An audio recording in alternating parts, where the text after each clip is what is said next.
टाटा ग्रिड्र मनमानी को नहीं जन असंतोष धारणा रे बसी रहिले शताधिक पुरुष और महिला एभली घटना देखा मिली जगतसिंहपुर जिला एरसमा ब्लॉक सिहा ग्राम ग्राम्य रास्ता सार्वजनिक सभा और पर्वपर्वाणी उद्दिष्ट थिबा एकमात्र पड़िया चली उच्च शक्ति संपन्न विद्युत टावर निर्माण जहां विरोध कर धारणा रे बसी रही शताधिक ग्रामवासी सेठारे अर्धनिर्मित एक धार्मिक पीठस्थली थिबारु दैनिक अनेक श्रद्धालुं आगमन होता है।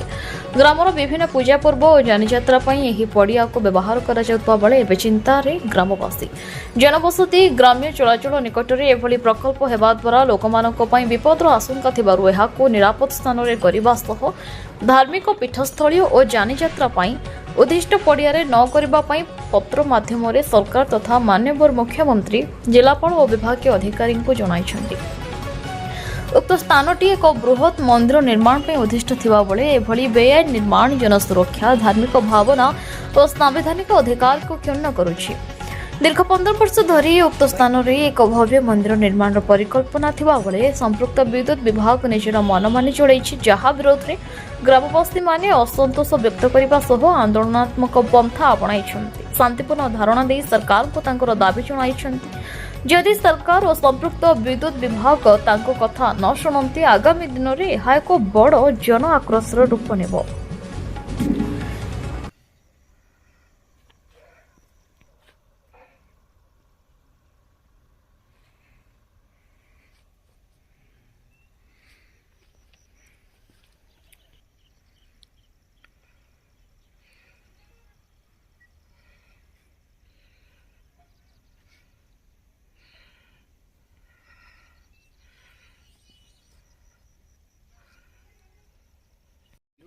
जे जाऊन सीढ़ी जाओ गोटे तुम चुंगा फुंगा आन कि नली फली बाहर कर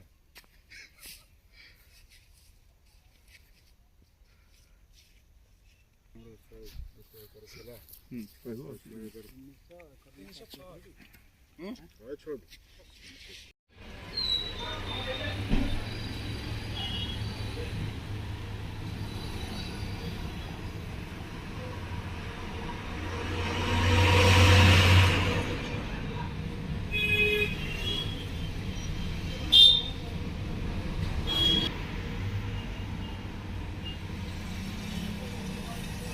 आज्ञा सुरेंद्र मल्लिक कौन कहे आप जो जगह जगह बड़ी ना आम ये चलाचल करूँ कहीं आमर चाष भाग घर बिल कलु ये अमल करूँ वर्षा दिन ये दिन पूरी गाई बांधिलु राम मंदिर अच्छी पिला छुआ आमर गोटे महोत्सव हई चूल्हा अच्छी रोषेबास हई 500-300 लोक खाती सब वर्ष ये आलोचना गोटे हई मीटिंग गोटे हई मंदिरटा आमर हम हरिजन साई गोटे रास्ता ये पिला छुआ सब चलती ये कले टावर रास्ता उपर जो टावरटा कले से गोटे आमर विरोध कर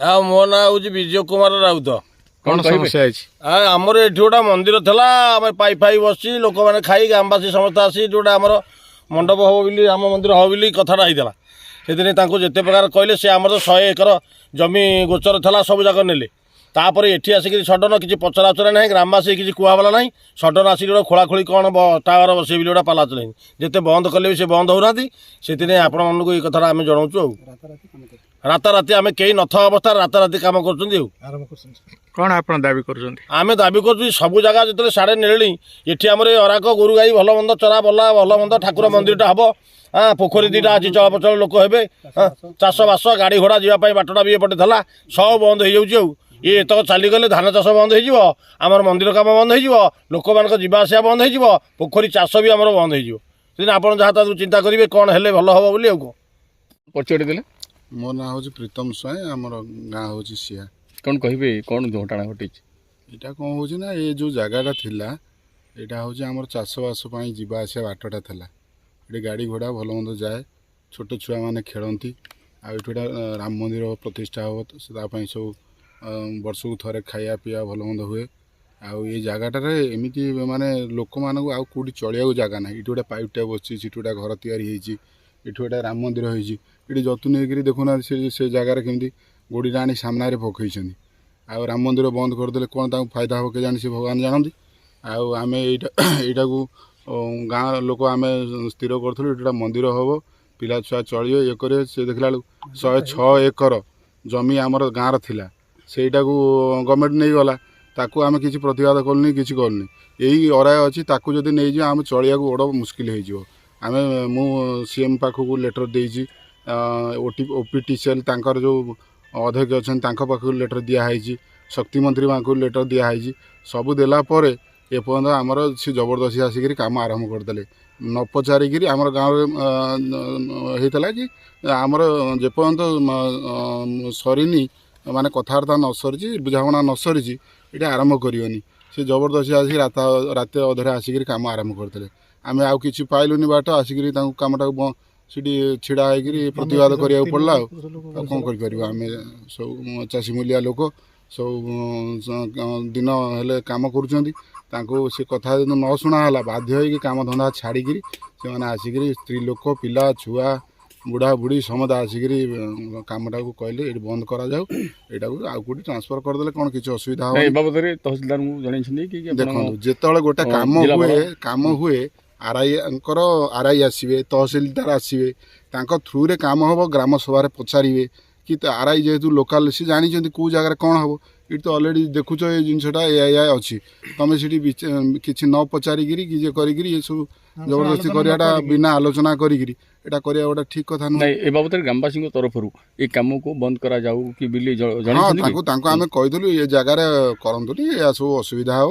ସେ ଗୋଟେ ମନ୍ଦିରରେ ଆମର ମିଟିଂ ହେଲା, ମିଟିଂରେ ବି ଆମେ କେହି ସହମତ ହେଲୁନି। ସହମତ ନ ହେଲା ପରେ ଏଇଟା କରିବାଟା ବଡ଼ ଭୁଲ। ଆଉ